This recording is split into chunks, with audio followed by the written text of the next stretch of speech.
Querida Camila, mil gracias por aceptar estar en esta llamada. Como te decía antes de comenzar, no todos los días tenemos a una diputada argentina guapa e inteligente hablando con ella, así que de verdad que es un gustazo poder conversar contigo y sobre todo conocer un poco más de tu historia. Como te dije antes de comenzar, de lo que se trata esta serie de entrevistas es demostrarle a la gente que está tan negativa entre la pandemia, entre el socialismo, entre tantas cosas adversas, la economía, cómo hay que cambiar la cara y sobre todo todos los días ser feliz con lo que uno tiene y en vez de pensar que si el vaso está lleno o vacío, hay que llenar esos vasos, hay que simplemente construir y es esa mentalidad positiva, esa energía que le ponen los líderes todos los días lo que los hace ser personas exitosas y no quedarse llorando o quejándose. Así que, Camila, la idea de hoy es que nos cuentes un poco de esos momentos duros, difíciles, tu trayectoria hasta lo que eres hoy por hoy. Así que mil gracias por estar aquí y cuéntanos tu historia. Bueno, muchas gracias a vos, Ricardo. Un placer conversar con vos. Desde acá del invierno frío y complejo de Argentina, como decías, en un momento difícil, ¿no? Como el coronavirus. Pero comparto y me gustaría, bueno, arrancar. Yo te cuento y vos me vas interrumpiendo en lo que te parezca. Yo me acuerdo, mira, yo estudié ciencia política, que para mí la política siempre fue como, mi familia no es política, mi papá es abogado, mi mamá es psicóloga, me tuvieron muy jóvenes, a los 22 años. Mi papá había salido del seminario, en un momento él pensó que iba a querer ser cura y estuvo 2 años en el seminario y se fue. Y ahí, apenas salió, la conocí a mi mamá y quedaron embarazados de mí, eligieron tenerme, aunque bueno, mi papá estudiaba Derecho y mi mamá estudiaba Psicología, los dos trabajaban y se turnaban, me acuerdo, siempre cuentan, no me acuerdo yo, pero se turnaban con el cochecito, se encontraron en la puerta de la facultad, cruzaban el cochecito y salía uno a estudiar, entraba el otro a trabajar. Qué bella esa Bueno, historia. cuentan siempre que fueron épocas difíciles, pero de las más felices también de su vida, porque ahí el esfuerzo estaba como muy tenido también del nido, de construir el amor, y bueno, en ese sentido, yo justo ahora estoy embarazada de 7 meses y medio de mi primera niña, así que también Felicidades. estoy como muy atravesada también por como el misterio de la vida esa que aparece, que nace. Bueno, cuestión que yo, en mi familia, nunca se habló de la política, digamos, desde un punto de vista de lo peor que tiene el mundo, sino que siempre se trató de trabajar, por lo menos en la mirada de mis padres, de cómo hacer para transformar la realidad, ¿no? O sea, mi papá me acuerdo muy chiquita, es una persona muy particular, pero me acuerdo que me decía, no te ocupes tanto de consumir. Me acuerdo cuando íbamos a una casa de comidas rápida, muy conocida en todo el mundo, que él me decía, olvídate de esos jueguitos que tienen las casas, porque en ese momento no lo podíamos pagar. Me decía, no, no importan esos juguetes pasan, son superficiales, se consumen y desaparecen. Vos ocupate de vivir la experiencia. Yo era chiquita, tendría 6 o 7 años. La experiencia vale mucho más que lo que uno puede consumir. El tiempo, el amor, que vayamos en bici a dar una vuelta. Siempre como que tuve mucho desde la vivencia Qué del buenos consejos. disfrutar de las relaciones y no de las cosas. Más allá de que en ese momento no pudiésemos tenerlas, mis papás les dedicaron todo lo que tenían del trabajo a la educación. Fue como el punto más importante para ellos era invertir en nuestra educación, la mía y la de mi hermano Fran, que nació 2 años después. Así que como desde muy chiquita, mucha estimulación en lo que era lo de educación y bueno, a mí yo salí muy nerd, o sea, muy nerd desde chiquita que fui abanderada en la escuela, siempre me gustó mucho estudiar, me gustó mucho aprender, capaz no tanto estudiar, pero aprender siempre fue como un proceso, bueno, quizás también relacionado con esto que tenía en mi casa, de descubrir, de la curiosidad, de todos los temas me parecían fascinantes. Entonces, de muy chiquita también pasó algo muy importante en Argentina, que fue la crisis del 2001. Yo ahí tenía 11 años y me acuerdo muy fijo de eso porque me impactó tanto que en ese momento escribí un cuento corto para un concurso de literatura en la escuela, relatando la angustia de una niña de más o menos mi edad, donde veía que la desigualdad crecía, que la pobreza aumentaba a niveles cercanos al 50%, el desempleo aumentaba crecientemente, la gente estaba muy angustiada, esto que decías vos también de la sensación de desazón y de perder los ahorros de toda una vida. Fue, para los que no conocen esa situación, fue una crisis muy fuerte que dejó a todos los sectores medios, en realidad toda la sociedad, a todos los sectores medios que tenían ahorros con problemas económicos, de los sectores populares en una pobreza enorme, y ahí me acuerdo tener como un despertar desde lo político, es decir, yo necesito poner mi energía a trabajar para transformar esa realidad. ¿Y qué edad tenías ahí, me dijiste? 11. Wow, increíble. Pues dame un segundo, porque de verdad que no sabes lo feliz que me hace esta historia, no tenía ni idea. Y una de las cosas que es un factor común absoluto de todos los líderes es esa pasión y ese interés por aprender. Y te digo una cosa, no pudiste tener mejores padres, personas que desde pequeñita te enseñaran ese valor por las cosas no materiales, sino por ese momento, y que hayan invertido, no solamente impulsado y impreso en ti ese valor por el estudio, sino que fíjate que ellos, cuando quedan embarazados, también pudieron, vamos a estar claros, no es fácil tener un niño y la plata, y sin embargo siguieron sus carreras. O sea, que te digo otra cosa, ¿por qué te digo esto? Porque a mí no me gustan las personas que recomiendan una cosa, pero después en su vida hacen otra. Ellos fueron realmente, o sea, cuando ellos te dicen que ellos creen en la educación, ellos lo practicaron. Ellos, a pesar de que tienen ese problema, ellos le dieron énfasis a eso. Y después yo te digo, con mis hijos, yo tengo 2 hijos grandes ya, 20 años Andreina y 18 Ricky. Y también de verdad que yo siempre les digo, el mayor, la mayor herencia que yo pienso dejarles es la educación, y la otra es también un nombre y puertas abiertas en todas partes, porque creo también que es tan importante el estar, ese network, esas conexiones con el mundo, que al final del día también los puedes traducir en mentores, que al final del día lo traduces en educación otra vez, porque una buena conexión, una persona inteligente, conectada, pues te ayuda, te inspira, que al final del día te está educando. O sea, que todo al final del día, y sobre todo en un field, en un área como la tuya, en política, es tan importante, porque nosotros que luchamos contra estos socialismos, que no son más que unos comunismos bastardos, el hecho de tener gente educada, si tuviésemos una población educada, te juro, nadie votaría por ellos. Porque en la medida que la gente es educada y entiende la posibilidad de realmente prosperar por sus propios medios y ser independiente y hasta competir, es algo positivo, es algo muy bueno del ser humano, pues mira, pero como te digo, estos gobiernos siempre buscan más bien tener gente menos educada. O sea, de verdad que me encanta, porque ya hay un link emocional entre tú y yo brutal, porque los dos somos apasionados y me encanta aprender, y qué bueno que también tus padres te metieron eso, y sobre todo que tú de chiquita ya tuviste esa vena. Qué increíble lo que me estás contando. O sea, que desde pequeñita ya estabas clara o te hizo clic. Eso fue lo de Corralito, ¿no? Exactamente, el famoso corralito. Pero es como también, como vos decís, y sigo, sí, pero siento que la arbitrariedad en general o el no a ver, porque las oportunidades siempre son difíciles, son duras, no son como algo que cae del cielo, ¿no? Hay como un tema en Argentina también con la meritocracia, es decir, está bien, perfecto lo del mérito, pero ¿de dónde empieza uno? Y yo siempre comparto que lo más importante es igualar las oportunidades, porque también si no, yo no hubiese tenido esos padres o no hubiese nacido donde nací, seguramente no sería la persona que soy, si no hubiese tenido ese ejemplo también, ¿no? Así es. Primero de la incondicionalidad. Yo sé que ahora estamos hablando de política, pero para mí la incondicionalidad del amor de los padres o de las familias, digo, como sea esa familia, es un factor fundamental para crecer sano. O sea, sentir que vos te das vuelta y no importa lo que hagas, o si fallás, o Sí, es así. con mal o bien te vaya, alguien te va a seguir queriendo y acompañando, es determinante. Por eso creo Sí. que eso es estructurante hasta socialmente. O sea, en las sociedades también, cuando tenés ese pilar del principio que decís, vos avanzá, explorá, crecé, más allá si estás en una familia más de una realidad más complicada, pero porque siempre podés dar ese amor, decir, vos valés, sos valiosa, sos valioso, tenés un brillo particular, tenés un talento en particular. Entonces, después, obviamente, también es parte de lo que nosotros tratamos de hacer en Latinoamérica, de generar esos espacios donde los talentos se puedan desarrollar y no se pierdan, como pasa con Sí. tantos talentos.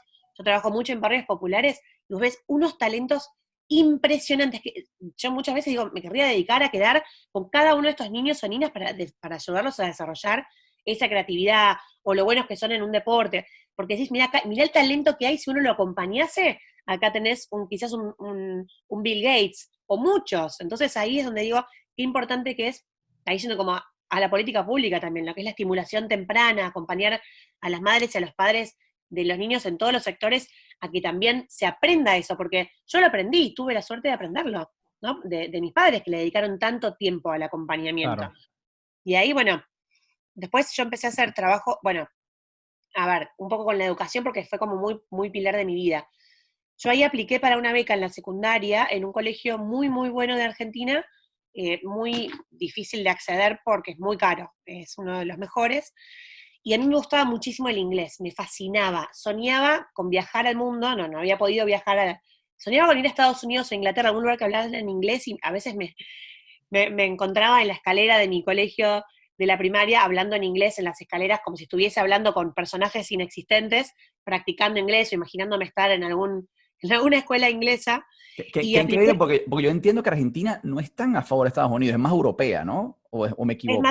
en la educación es más europea, el sistema educativo es más europeo Mm. y en el inglés también, y también tenemos una relación rara por el siglo XX con Estados Unidos, Sí. pero a mí me fascinaba el aprendizaje, me fascinaba conocer el mundo que yo lo veía como algo, un imposible, decía, amo a mi país, soy fanática, recorrí todo de chiquita porque mis abuelos eran comerciantes y entonces me llevaban en las vacaciones, como capaz no podíamos irnos a ningún lado, me iban en viaje de negocios con ellos que repartían anteojos, vendían anteojos, tenían una distribuidora, entonces recorríamos toda Argentina y yo me encantaba tanto los idiomas que decía, me muero por estar en un lugar donde la gente hable inglés.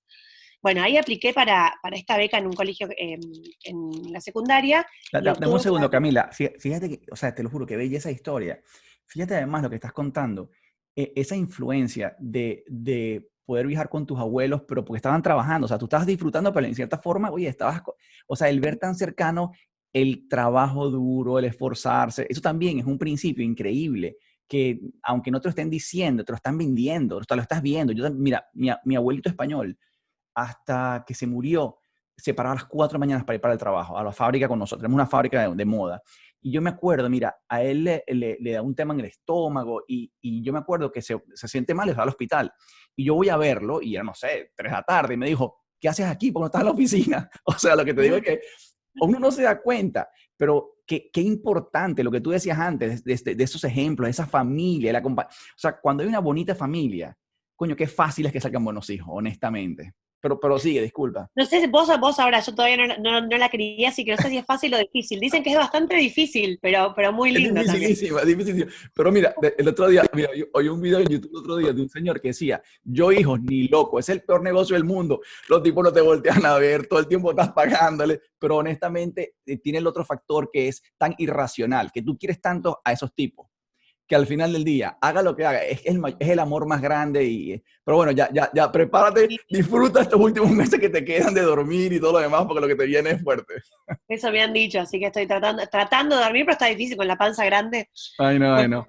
pero sí, yo tengo ese recuerdo y mira, en mi familia también las mujeres, es algo que todas estudiaron, desde mi bisabuela materna, o sea, mi bisabuela materna Wow. que estudió profesorado de francés, que ella quería dedicarse a ejercer, y en ese momento el marido, mi bisabuelo, no aprobaba, no estaba de acuerdo, entonces ella hacía a veces un poquito de enseñar francés y un poquito no, Qué pero locura. pero ella estudió la carrera de profesorado de francés.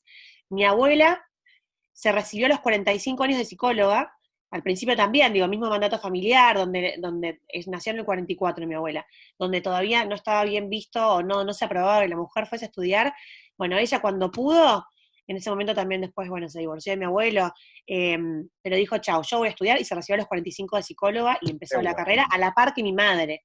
Y mi madre también, como te contaba, psicóloga, que también, digo, y las mujeres de mi familia también de salir a todas a trabajar y de buscarle la vuelta Una a belleza. consolidar lo profesional con la familia. Así que también tengo como eso en el fondo de la cabeza siempre.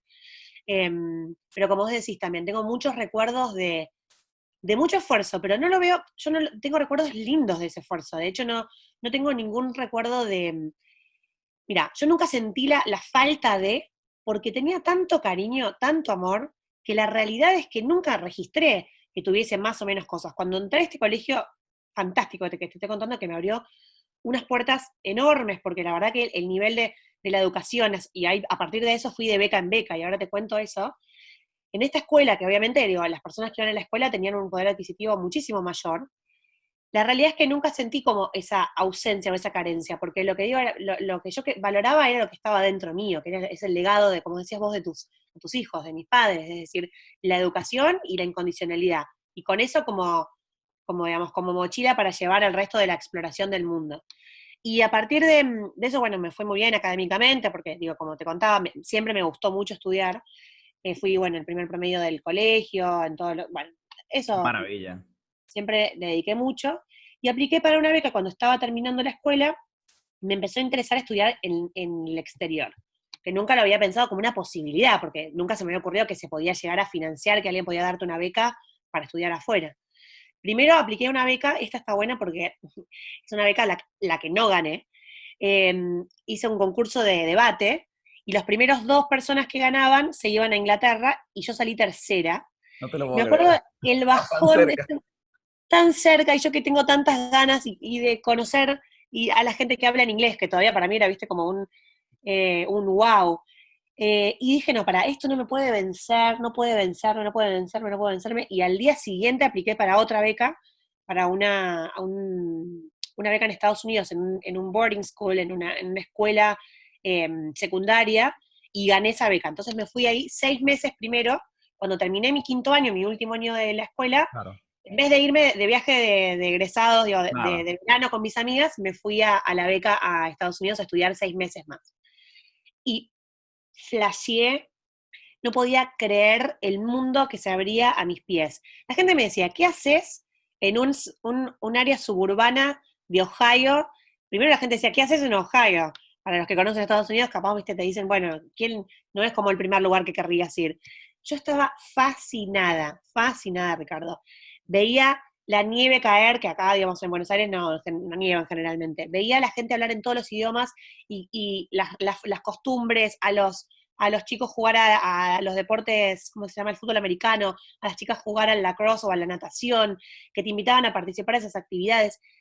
Hacer un casting, por ejemplo, para actuar en la obra de teatro de Shakespeare y terminé siendo Queen Titania en la obra de Sueño de una noche de verano. Yo no podía creer la fascinación del aprendizaje, que podías anotarte en la materia que quisieras estudiar. Ahí empecé a estudiar francés por primera vez porque estaba la posibilidad. Entonces, descubrí como otro mundo que me pareció fascinante y ahí decidí, puedes decirme si la estoy haciendo muy larga porque me voy acordando y Al me voy contrario, yo estoy aquí apasionando. enamorado. Te iba a decir que qué suerte tuvo tu marido, coño. Qué maravilla, te lo juro, qué espectáculo. De verdad, qué buena historia. Bueno, y ahí dije, bueno, voy a evaluar, yo tenía 18, 17, cumplí 18 allá. Dije, bueno, voy a considerar la posibilidad de estudiar toda la carrera en Estados Unidos, porque me quedé muy apasionada con esa experiencia también descubrí, me pasó esto, aprendí y entendí mucho mejor Argentina desde la mirada, comparándome al revés, es decir, viéndote en perspectiva, también de alguna manera lo que haces es entender mejor por qué somos como somos o por qué hacemos lo que hacemos. Entendés esas cosas que son naturales del ser humano y cuáles son las cosas aprendidas o culturales, de la forma de relacionarnos, buenas y malas, ¿no? O sea, nosotros tenemos mucha calidez, como latinos, mucha cercanía, mucho valor en la familia, los domingos estamos todos juntos. Por otro lado, algunas cosas que yo creo que son muy negativas de Argentina es como tenemos una mentalidad muy derrotista, que es, vos crecés pensando que Argentina fracasó. No importa qué hagas, es como un país que ya está fracasado desde que nacés. Y eso me di cuenta que es muy distinto en otros lugares, después recorrí otros lugares de Latinoamérica donde eso tampoco es así. Pero me pasó eso en Estados Unidos de ver cómo la mentalidad de base no era este país fracasó, era cada uno puede hacer su aporte para avanzar. Obviamente hablamos de realidades distintas, pero también lo interesante es ver cómo, o la trayectoria educativa. Si vos le pones mucho esfuerzo a la educación en Estados Unidos, mal que mal encontrás los recursos, porque hay mucha gente dispuesta a asignar recursos a quienes quieren estudiar. Y me di cuenta que en Argentina también había mucha disponibilidad, pero que uno no la conoce, no tenés tanta información desde la primera etapa educativa sobre las oportunidades que hay si vos tenés esa avidez por aprender. Entonces ahí dije, bueno, también evidentemente hay que hacer mucho para transmitirle, porque como yo seguramente, hay un montón de chicas y chicos que mueren, se desviven por poder tener esas experiencias y no saben por dónde arrancar. Entonces ahí claramente hay algo para hacer. Bueno, cuestión que yo volví a Argentina a mitad de año, cuando aterricé en Ezeiza, me acuerdo, pero patentemente me fueron a recibir mis amigas, con bombos, todos muy felices, y yo llegué y dije, quiero volver a irme. No lo puedo creer, quiero volver a irme, quiero seguir como entendiendo cómo funciona el mundo. Y ahí apliqué para una beca en una universidad, en Washington and Lee University en Virginia. En paralelo empecé a trabajar, por si no llegaba a salir la beca, empecé a trabajar en una productora de contenidos para mantenerme. Y en paralelo empecé también el CBC, que es el ciclo básico común de la Universidad de Buenos Aires, por las dudas, como para mantener mis Claro, opciones claro. abiertas. Bueno, obtuve la beca de un 100% para poder estudiar en Estados Unidos, y ahí también se me dificultó la decisión a la hora de irme, porque como bueno, yo apliqué en julio y me tenía que ir en septiembre del año siguiente, o sea, pasó como un año entero y yo ya había arrancado ciencia política acá. Me costó decidir desprenderme de Argentina, porque digo, yo sabía que quería aprender afuera, pero quería dedicar mi energía a Argentina. O sea, mi pasión era transformar mi país. Bueno, elegí irme, me fui, estuve un semestre en Estados Unidos que estuvo increíble de aprendizaje, extrañé mucho también, ya como imaginarme 4 años no era lo mismo que sola, ¿no? Imaginarme Claro. 6 meses.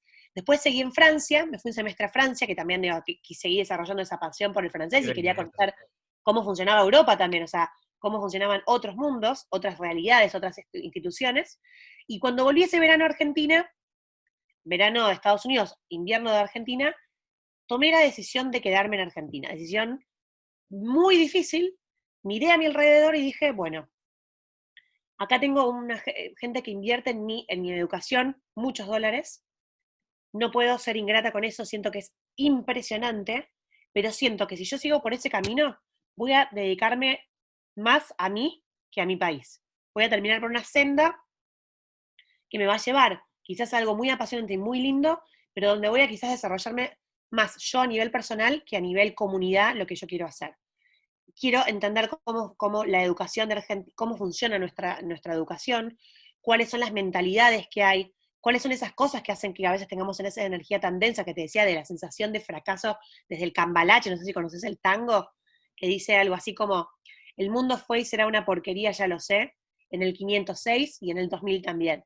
El que no Wow. llora no mama, el que no mama es un gil, es un tango muy conocido argentino, que es una mentalidad donde decís, Pero básicamente, tú sabes que ustedes los argentinos vienen mucho de italianos y, o sea, muy europeos. Y el italiano parece, mi madre es italiana y toda mi familia en italiano son súper quejones, están siempre como que non posso più, está todo mal, no sé qué. Parece mentira, pero es muy, de repente viene un poco por herencia. Y sobre lo que dijiste antes, 100% contigo, de las cosas que yo más amo de los Estados Unidos es esa mentalidad positiva, como que yo creo que también, no sé, es un poco una conclusión, como aquí o trabajas o te mueres, porque aquí no hay ninguna ayuda, subvenciones, olvídate ese cuento. Aquí, eso sí, aquí si tú quieres trabajar, o sea, tienes que a juro trabajar para sobrevivir, pero si quieres estudiar, como tú dices, hay miles de opciones, o sea, cualquier persona que quiera progresar lo puede lograr. O sea, el tema del sueño americano, más difícil, más fácil, pero existe.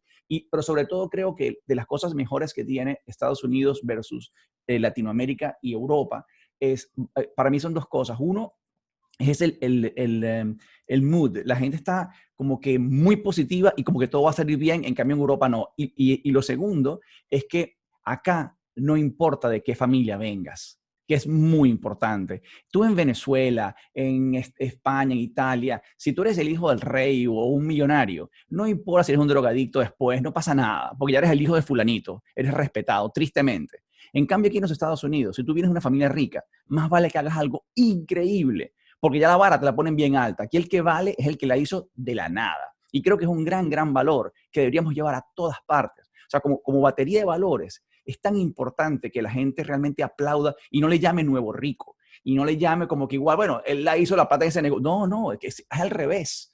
O sea, pero bueno, son cosas como para mejorar, pues.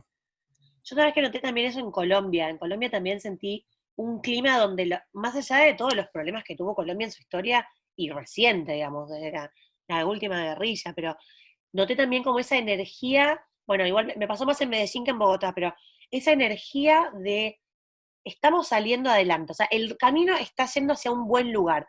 Y en Argentina, digo, capaz más desde la filosofía de la historia, hay como una mirada de eterno retorno de lo mismo, de ciclo, que vuelve siempre para atrás, que es muy, y puede ser que sea, mi familia es italiana, de inmigrantes italianos, el que puso la óptica en 1912 era mi tatarabuelo italiano, y tuvimos mucha inmigración italiana y europea, y de alguna forma, digamos, también en nuestra propia historia del siglo XX se dio como esa, es como yo la llamo como le trato de decir falacia, pero por otro lado también muchas veces se comprueba que a veces es así, de Argentina condenada al fracaso o Argentina condenada al éxito, que es Una es, olvídate, este país no sale adelante nunca, no importa quién lo gobierne, no va ni para adelante ni para atrás, así que ni te dediques a trabajar en esto, no te metes en la política porque no vas a poder cambiar nada.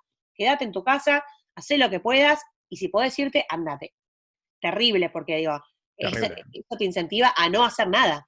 Y la otra es Argentina condenada al éxito, que es, somos el mejor país del mundo.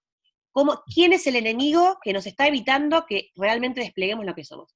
Es igualmente falaz, porque no somos ni mejor ni peor que nadie, somos otra nación como tantas otras de la humanidad. Entonces lo que depende es también de nuestra organización y nuestra capacidad de esfuerzo y de conectar, además conectar también entre los distintos sectores políticos para que haya un proyecto de avance. Lo que la gente siente es que no va nunca para adelante, entonces no tenés esa mentalidad de decir, si vos invertís en educación, mucha gente no tiene la sensación de que va saliendo, va saliendo, va saliendo, tiene la sensación de que está siempre igual o peor. Y eso es muy disruptivo socialmente. Digo que es una energía, también para los que recorren y están en Argentina, es una energía muy densa. Además de los evidentes ciclos económicos que tenemos, que también Ah, cuando ves la historia de Argentina, ves que efectivamente hay ciclos muy cortos y muy abruptos. Pero ahí creo que hay mucho para hacer también desde la sociedad. Bueno, nada, y para como terminar la etapa educativa, contarte eso, que tomé esa decisión tan difícil de elegir cerrar ese camino y decir, bueno, rendí libre el CBC, lo que me quedaba del ciclo básico común, y entré en ciencia política, siempre estudié ciencia política en Estados Unidos, en Francia y acá. Y acá en la UBA lo que tenemos en Argentina también es la bendición de poder tener educación pública y gratuita, que también, de alguna forma, lo que te permite es alcanzar, más allá de que, digamos, porque hay mucha gente como yo que, digo, no podía yo pagarme una universidad privada, mis padres tampoco. Y eso también te iguala mucho en Argentina. Quizás no tenés tanto la sensación de esto que te digo, de estar progresando, o sea, el progreso es como una relación rara que tenemos acá. Pero bueno, en la universidad también, la hice muy rápido porque me encantó, a la par trabajé para poder también mantenerme en una empresa privada que hacía justamente programas para extranjeros que querían venir a Argentina, porque quería como seguir conectada, no me quería desconectar de ese mundo claro. internacional, y terminé diploma de honor, primer promedio, y di el discurso Qué de maravilla. valedictorian, digamos, que sería en Argentina el discurso de cierre de las camadas de ciencias sociales. Eh, Pero y Camila, ¿te has puesto a pensar, o sea, y perdón por decirlo, yo sé que tú eres humble, pero, o sea, el lujo de una persona como tú trabajando en Argentina en política. O sea, tú hubieses podido ir a cualquier parte del mundo, estarías ganando una pelota de dinero en dólares o en euros y ya. Y estás allí luchando contra cosas bien adversas. O sea, todo lo contrario de quitarte el ánimo. Al contrario, qué lujo me tiene vas la a hacer llorar. Argentina. ¿Cómo? Me vas a hacer emocionar. No, pero es que te juro, te lo digo en el buen sentido de la palabra. O sea, es al contrario. Creo que eres el inicio de las cosas buenas que están por venir en estos países, honestamente. Qué belleza que personas como tú hayan dedicado su vida, porque uno tiene una sola vida, coño, una sola, no va a tener dos ni tres, y que tú dedicaras tu vida a esto, y que además estés con esa, o sea, personas de gran capacidad, o sea, yo lo que admiro es personas de gran capacidad que honestamente todos tenemos una opción, o hago plata y hago mi vida, o me dedico a servir. Y dedicar a servir es tan noble, o sea, y de verdad creo que además en el futuro va a pagar. O sea, yo estoy seguro que las cosas van a cambiar y no hacen falta tantas personas. Si tú consigues un grupo de personas como tú y los van sumando, yo creo que es una energía positiva a la que debemos unirnos. De hecho, no sé si conoces IDU, International Democratic Union, o sea, hay muchas Sí. organizaciones que de verdad hacen un esfuerzo increíble de agrupar personas como tú, lo que me nombraste antes, las mujeres. Es increíble el tema de las mujeres en la región. Las mujeres, perdón por decirlo, son bastante mejores que nosotros. O sea, de verdad, son más responsables. Yo tengo una agencia de comunicaciones y una aplicación y la gente en la agencia de comunicaciones siempre tuve mujeres. Y siempre fueron, pero lo mejor. O sea, yo no sé por qué son más, uno como que es un desastre un poco, pero las mujeres son de verdad una maravilla. Y creo que también esta entrada en la política va a traer cosas muy buenas. ¿Por quién mejor para representar a la familia que una mujer que al final del día es como que el corazón de verdad de la familia? O sea, creo que están dándose varias cosas y de verdad te aplaudo y te agradezco de verdad que en nombre de Latinoamérica y del mundo, coño, que personas como tú se hayan metido a hacer esto y hayan dejado de hacer la plata para servir y para tratar de hacer un cambio. Pero eso solamente ganas si logramos el cambio, si no, perdí. Bueno, yo trato porque tenemos muchos años, yo estoy convencida, ahora te cuento otra beca que dejé, pero estoy convencida de que hay que hacerlo, porque si no lo hace uno, ¿quién lo va a hacer? Si es el país que nos vio nacer, o sea, ¿qué otra persona le va a dedicar si no esa energía tan gigante que requiere unir voluntades Total. en torno a un proyecto que muchas veces no parece ni posible? Entonces, es un esfuerzo gigante. Ahí cuando terminé, fui profe, mientras trabajaba y estudiaba, también empecé a dar clases gratis, o sea, gratis, digamos, ad honorem, ¿cómo se llama? Para aprender y porque me apasionaba, también me gustaba mucho la filosofía política. Entonces di 6 años también clases en la facultad y en un punto también para devolverle a la universidad lo que la universidad invirtió también en mí. Y ahí cuando empecé, ya cuando estaba por terminar la carrera, dije, bueno, quiero ya empezar a meterme en política, porque, bueno, quizás obviamente voy a ganar menos, pero quiero empezar a dedicarle ahora la energía al lugar donde sé que tenemos que hacer las transformaciones. Y ahí apliqué para una búsqueda en el Ministerio de Educación de la Ciudad de Buenos Aires, que en ese momento gobernaba Mauricio Macri como jefe de gobierno, era gobernador, digamos, todavía no era presidente. Y ahí empecé a trabajar en el desarrollo y la implementación en polos educativos, en barrios populares, vinculados con lo educativo y el desarrollo, que es los temas que me apasionan dentro de política pública. Y también empecé a conectarme con la militancia, o sea, con el trabajo territorial en la provincia de Buenos Aires, que para los que no conocen, está al lado de la ciudad, pero es enorme, concentra 1/3 de la población casi de la Argentina, en total, digo, todo el área urbana y semiurbana, y es también el gran foco también de la pobreza y de la desigualdad y de muchas realidades muy distintas y muy complejas, que es un poco donde yo quería destinarle la energía, pensar creativamente cómo acercar oportunidades para poder sacar a la gente de la pobreza. Ahí me convocaron cuando ganamos la presidencia, cuando Mauricio Macri ganó la presidencia en el 2015. Yo ese año, 2015, había aplicado la beca Fulbright. Para los que no conocen, la beca Fulbright es una beca desde el Estado de Estados Unidos para todo, pero hay muchas para maestría y para posgrados, y había ganado esa beca el 2015. Y estaba en el proceso de aplicar y entré a todas las universidades, obtuve la beca de la Fulbright y de la universidad también para poder hacer una maestría, una especialización, y justo gana Mauricio Macri ese mismo año, que era algo inédito en la historia. Ahí entré en una gran disyuntiva porque me convocaron para ser directora de juventud, para dirigir dentro del Ministerio de Desarrollo Social las políticas, implementación de políticas para la inclusión en jóvenes, y tuve que decidir nuevamente si iba a ir por mi formación personal había terminado eligiendo una universidad en Manhattan, que era, digo, iba a estar 1 año y medio Espectacular. viviendo en Nueva York. ¿Quién no quisiera? Claro. Aprendiendo y desarrollando, o dedicarme a trabajar para aquello a lo que había en su momento vuelto.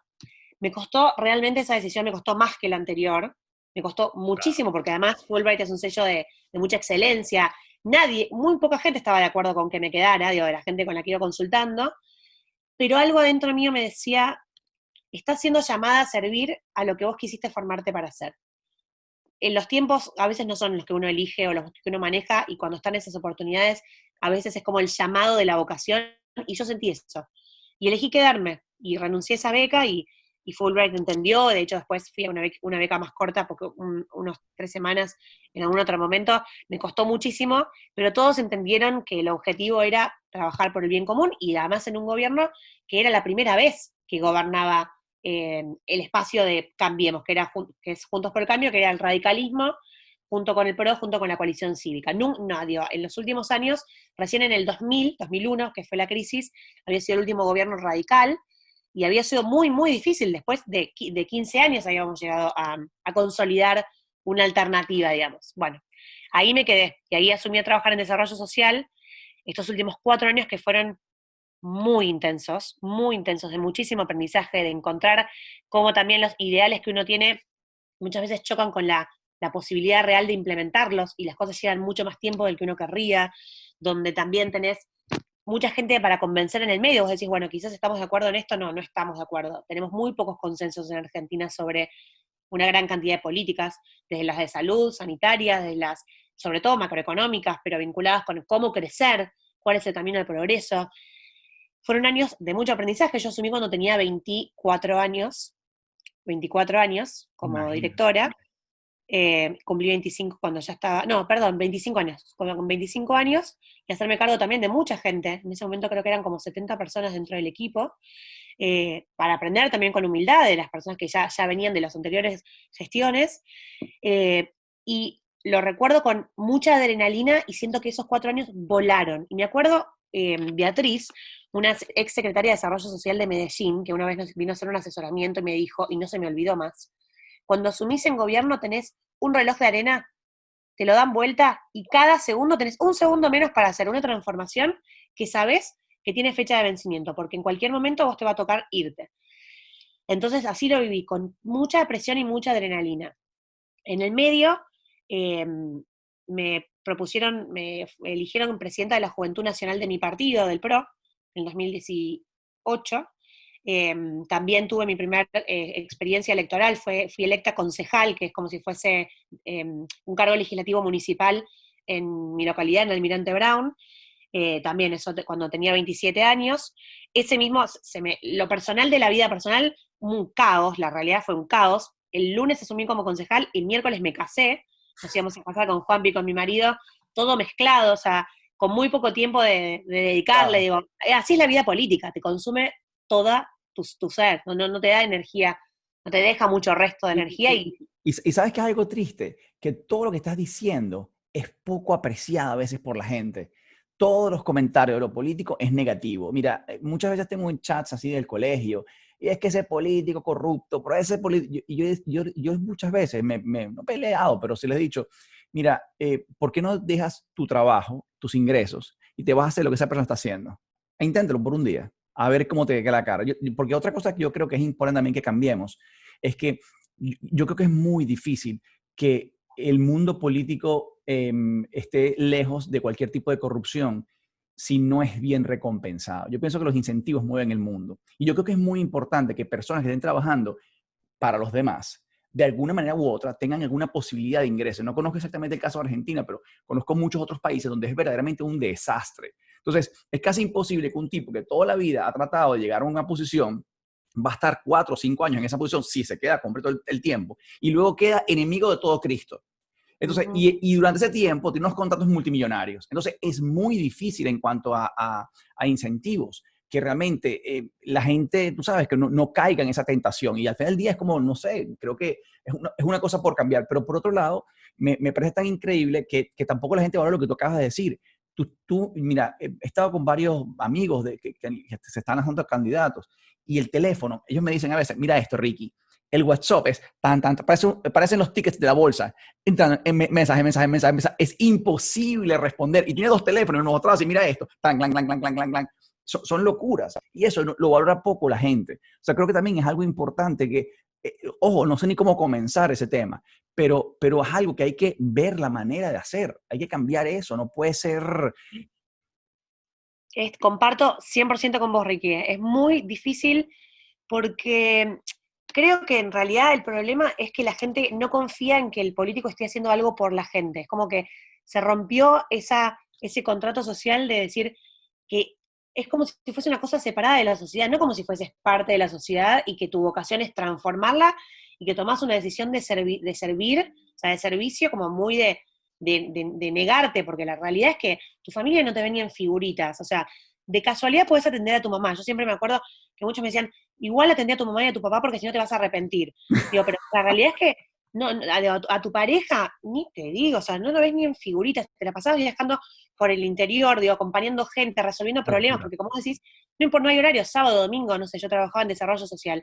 Las personas tienen necesidades todos los días y quieren que se las resuelvas porque sos su representante, con lo cual, digo, es infinita, y sobre todo en países de tanta necesidad, es infinita la cantidad de demandas que hay, y a veces es también muy agobiante porque hay muchas cosas que no podés resolver en lo inmediato, y a la vez la gente, o sea, y también tenés como esa sensación en Twitter de que la gente te detesta, no importa lo que hagas, que por haber elegido estar en política, sos el enemigo público. Así Y como es. vos decís, después que me hubiese quedado, me hubiese ido a JP Morgan Chase o a trabajar en investment banking, como la mayor parte de mis amigos, nadie diría nada.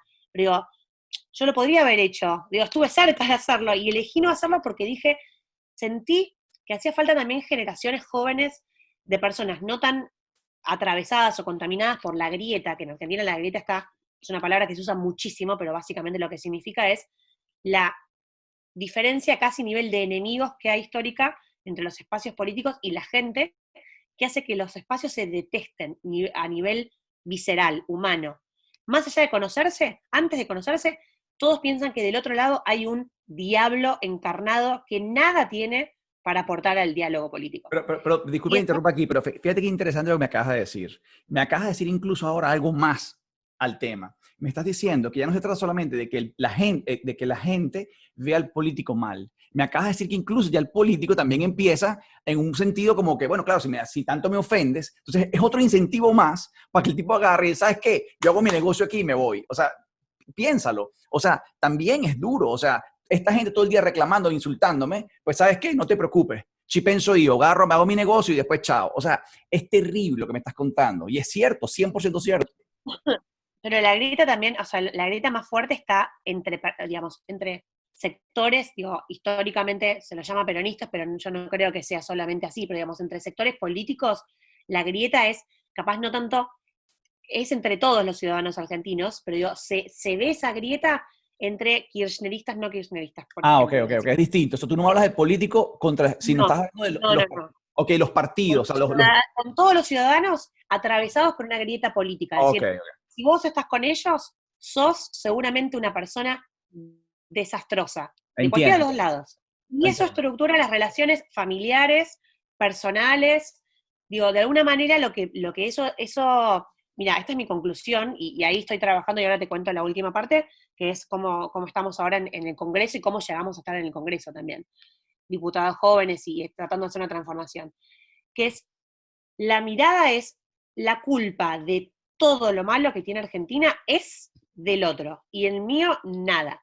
Entonces, también, digo, si lo pensás, de alguna forma lo que estás diciendo es, cuando me toca a mí gobernar, todo bien, cuando le toca a otro gobernar, que se mueran. Y cualquier país, vos lo verás en Estados Unidos, cualquier país, Corea del Sur, Colombia, España, el Congo belga, el país que quieras, algunos con más o menor desarrollo, de alguna manera hay algunos temas estructurales, la política energética, la política de exportación del sector que tiene más divisas, que es en Argentina el sector agroexportador del campo, el turismo y algunas políticas vinculadas con lo educativo. Hay cosas que son para todos los argentinos y necesarias, no importa quién esté, porque son de Estado, no de un gobierno. Bueno, nosotros, que es lo que siempre reclama la ciudadanía, no tenemos políticas de Estado, y yo creo que en gran medida no las tenemos, porque nosotros queremos hacer políticas de Estado solo con los que nos gustan, no con los otros. Y no existe, porque la realidad es que uno puede gobernar, como nos pasó a nosotros 4 años, pero le va a tocar a otro. Y si no hiciste el trabajo de que del otro lado también hayan algunos conceptos compartidos para cómo impulsar la productividad, que no haya una mirada anti-productividad como la hay en Argentina muy fuerte, que es como si fuese que todo el empresariado y todos los que producen son diablos también, es decir, hay mucho odio. No se puede construir una política de Estado si no tenés en el medio ese consenso básico. Y ahí es como mi desafío más reciente. Yo siempre me gustó el ejecutivo porque es donde me gusta, y trabajo en eso. Ahora que no hice la maestría en Estados Unidos, estoy haciendo en una universidad acá en San Andrés. eh, Me fascina cómo poner la creatividad en función de destrabar problemas históricos que siempre tuvieron el mismo recorrido, o que hay cosas que no se trabajaron, o que no se trabajaron con las comunidades y se trabajó más individualmente, y algunos de los temas que trabajé en juventud fueron esos, vinculados con el mentoreo, con algunas conclusiones, lo importante que es políticas de acompañar a las personas y no solo transferencia de dinero, es decir, un subsidio solo si no tenés a alguien que te motive, te acompañe, te enseñe un rumbo, te sostenga cuando estás mal, te muestre que sos valioso, tampoco sirven de tanto. Eso lo encontramos muy importante, todo lo que hablábamos antes, de que alguien te impulse, porque vos podés tener la transferencia monetaria, pero si tenés otras complejidades, capaz no terminás la secundaria igual. En cambio, si vos tenés una persona que te acompañe, que te diga, che, esto es realmente importante, aunque ahora sientas que tenés que hacer otra cosa, con el título educativo te va a abrir muchas puertas. Bueno, entre otras conclusiones y programas que desarrollamos, de casas del futuro, de espacios para jóvenes, para que puedan sentirse contenidos y hagan talleres de empleo y de empleabilidad y de actividades socioemocionales también para desplegarse.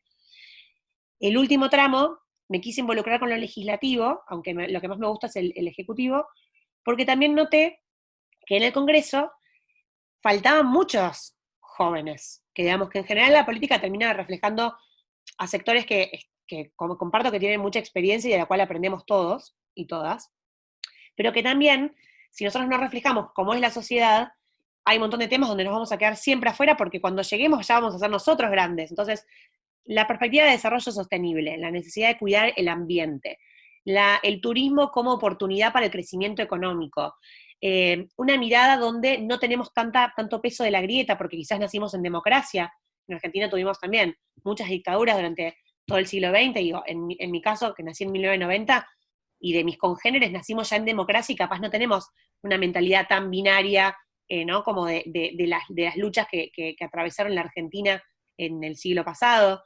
Entonces veo que tenemos como oportunidad para pensar distintos los problemas públicos y la forma en la que dialogamos como argentinos.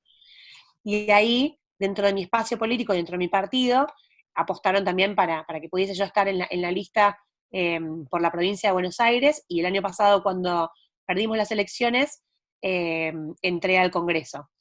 Fue un poco dura la sensación porque fue muy amarga, o sea, fue más amarga que Claro, alegre por el hecho de que nuestro espacio político con tanto esfuerzo hubiese claro. perdido, pero por otro lado, por primera vez fuimos 11 jóvenes sub 35 en el Congreso. Al Congreso argentino puedes entrar a los 25 años recién, o sea, la mínima, y entramos, había algunos que ya estaban, y ahora somos 11 de nuestra bancada, y una de las primeras cosas que propuse hacer es un encuentro entre nosotros, para en vez de estar cada uno por su lado, con sus partidos políticos, porque es un gobierno de coalición, o sea, un espacio de coalición, que empezásemos a pensar juntos qué temas podíamos llevar. Y es más, no solamente lo hicimos entre nuestro espacio político, o sea, nuestra gente afín, sino también un asado y empezamos a trabajar con los de sub 35 de los demás espacios políticos. Cosa que mucha gente dice, ¿para qué? ¿Para qué te sirve? Bueno, yo estoy convencida, pero convencida, Ricardo, o sea, estoy segura de que es por ahí. Es un camino donde no hay huella, ¿viste? Cuando vas al campo y no tenés huella, que está todo embarrado, no hay huella transitada para trabajar con otros. No está en Argentina, no es común, la gente se siente extraña sentándose al lado de una persona que está en otro lugar.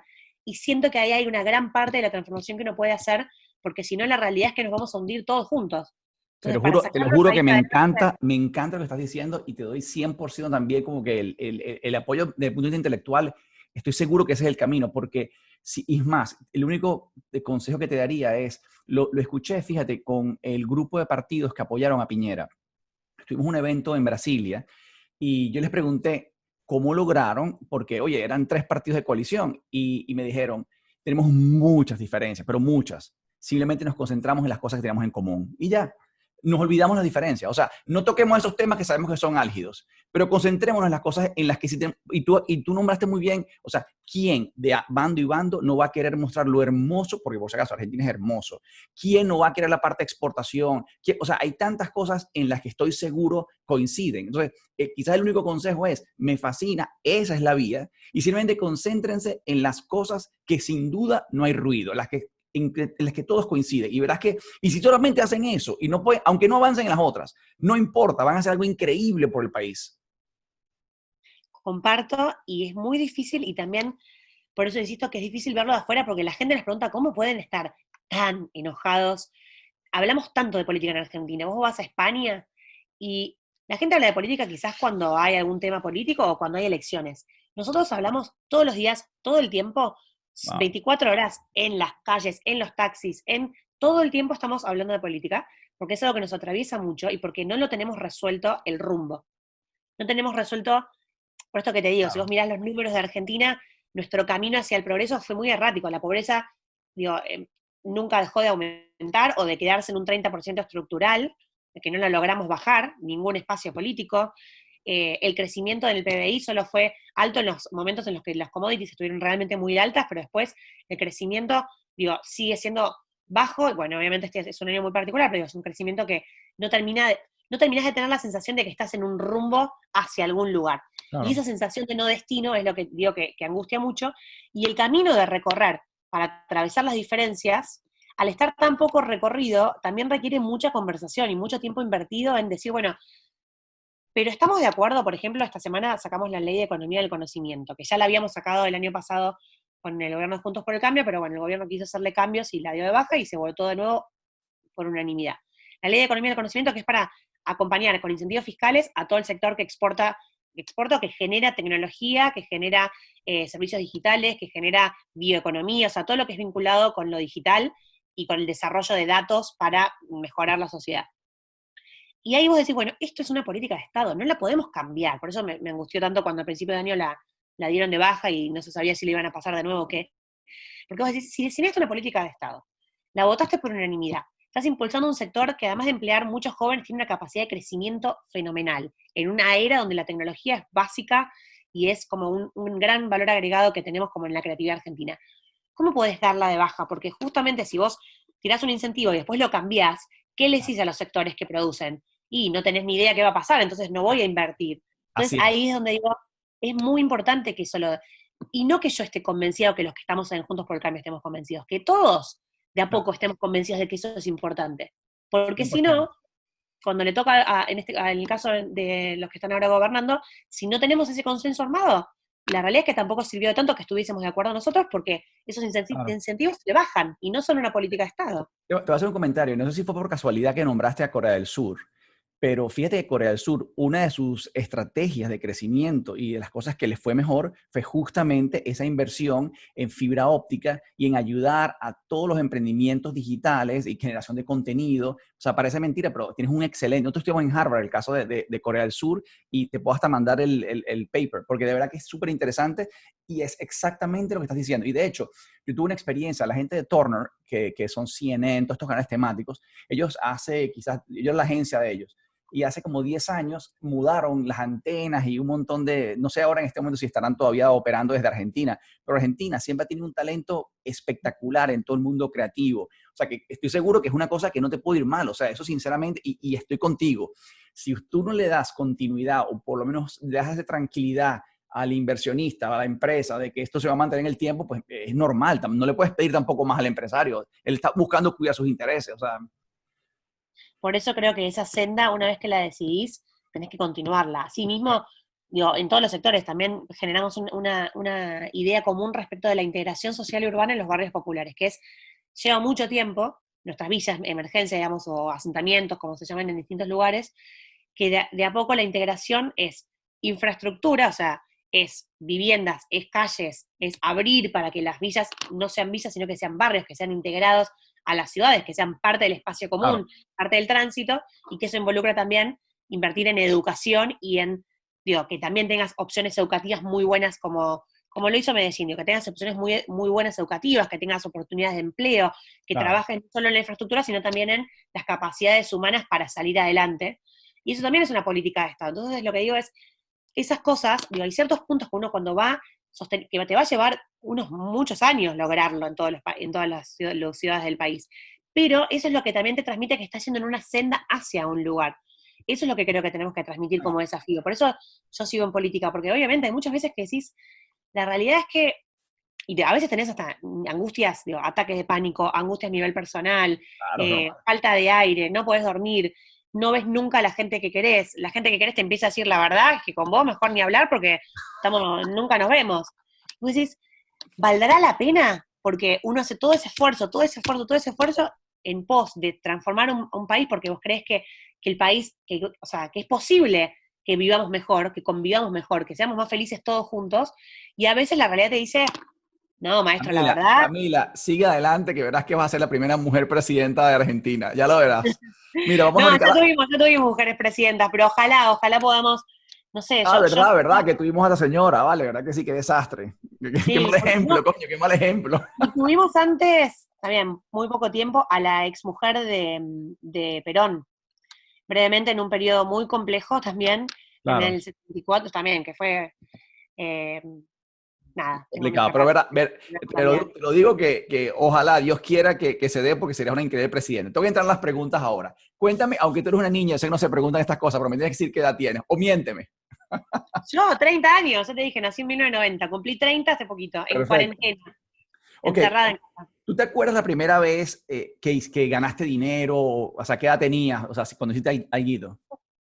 Sí, también teníamos esa mentalidad emprendedora y con mi hermano hacíamos un kiosco en la puerta de nuestra casa y vendíamos, hacíamos cosas y las vendíamos. A veces hasta nos llevábamos cosas de mi madre y las vendíamos, pero ¿Y era qué la edad forma en la tenías? que... Y tendríamos 7, 8 años. Me Así encanta. que hacíamos eso. Ok, tu mayor éxito hasta ahora, ¿cuál podrías decir, Camila? Creo que haber persistido en la vocación de trabajar por Argentina, con todas las opciones que tuve y que me ofrecieron, es seguir como convencida de que el rumbo es transformar mi país y seguir dedicándole la energía a que esto es posible. ¿Tu mayor fracaso? El peor fracaso sería no dejar de querer hacerlo.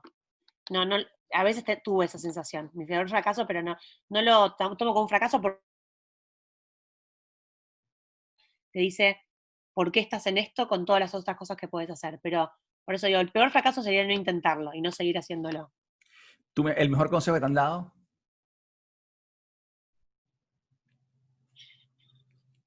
Que no importa realmente lo que logres en el fondo, si en el camino lo haces con amor, con vocación y 100% con intención de hacer la vida mejor a la gente, en el fondo la moraleja que me han dicho es todo cae por su propio peso. O sea, al final la gente termina notando y se termina viendo esas buenas intenciones, y al final la transformación que podés hacer es mucho más lo que haces que lo que decís. ¿Inspiración o leyenda? ¿Tienes alguien que sea una inspiración para ti? Bueno, a mí Obama me inspiró mucho también quizás porque era joven y también tenía como esa sensación de destino, como que transmitió a muchas generaciones que había un camino de esperanza, y creo que eso también es parte de lo que queremos hacer en Argentina. Me angustia el derrotismo, que la gente esté triste y angustiada. ¿Días de ejercicio? ¿Cuántos días haces a la semana? Uf, muy pocos. Ahora en cuarentena un poquito más de yoga para la espalda del embarazo que me está Claro. matando. ¿Comida sana? Sí, comida sana full, porque sin eso no, eso más el estrés termina mal. Claro. Así que mucha comida sana. ¿A qué hora te acuestas? Aproximadamente a la 1 de la mañana. Wow, súper tarde. ¿Y a qué hora te levantas? Aproximadamente entre las 8 y las 8:30. Ok. Si tienes que recomendarnos un libro, ¿cuál nos recomendarías? Yo sé que tienes varios, pero dime uno. Podría ser El largo camino hacia la libertad de Nelson Mandela. Claro. Es un Eh, librazo. te digo una cosa, no te imaginas cuántas personas súper orientadas a negocios, súper duras en cuanto a como que muy de ejecución, y todas comparten cosas como me has hecho tú en este instante, más espirituales, más profundas. O sea, te digo, es un factor común que veo en todo, y para mí ha sido una sorpresa, porque mis libros son muy como, no sé, de negocios, y de verdad que me sorprende muy gratamente ver que todos los líderes tienen como ese corazón, esa sensibilidad. Parece mentira, el libro preferido no es el de una cosa de negocio, y creo que también es algo importante que está sucediendo en el mundo. Esa sensibilización de que bien sea en una empresa o en política, hacer el bien, la parte del impacto social.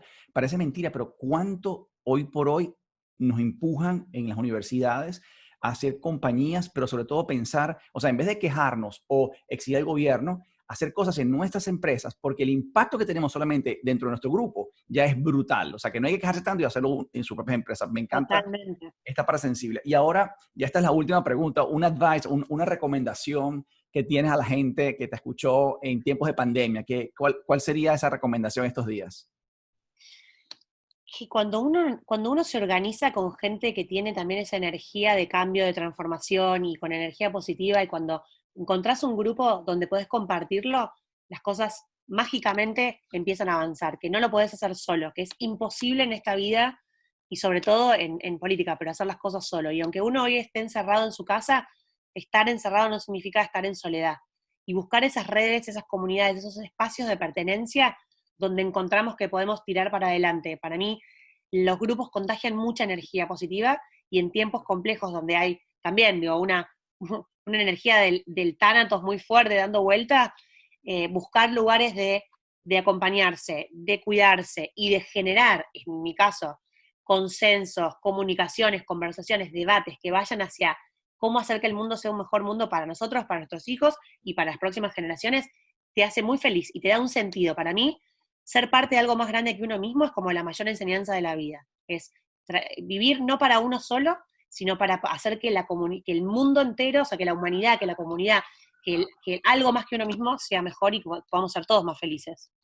Camila, I love you. Me encantó la entrevista, era un espectáculo. Muchas gracias por compartir tu historia con nosotros. Gracias, Ricardo, un placer. Para que sigamos charlando. Te mando un beso grande, cuídate Bye. mucho. Bye. Gracias. Chao, chao.